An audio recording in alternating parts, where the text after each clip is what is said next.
So let's talk about the three caveats in the workup of a patient suspecting to have Cushing syndrome. And so the first caveat is to actually diagnose Cushing's and see if the patient actually has it or not. The second one is identifying if it's a problem that is intrinsic to the adrenal glands or it's overstimulation of the adrenals by excessive ACTH.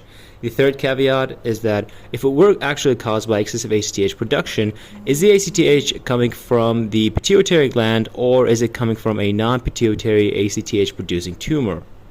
So there are three tests that we can use to diagnose Cushing syndrome. The first one is a low-dose dexamethasone suppression test.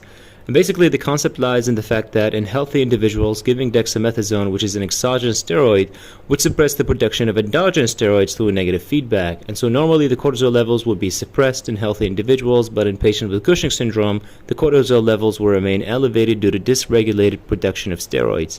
The other two tests that we can do are the late-night salivary cortisol levels and a 24-hour urinary cortisol level, and we measure the cortisol in the saliva or urine respectively, and if the levels are elevated, then that is consistent with Cushing syndrome. And so in order to establish the diagnosis of Cushing syndrome, we need at least two of the previous tests to be positive and not just one.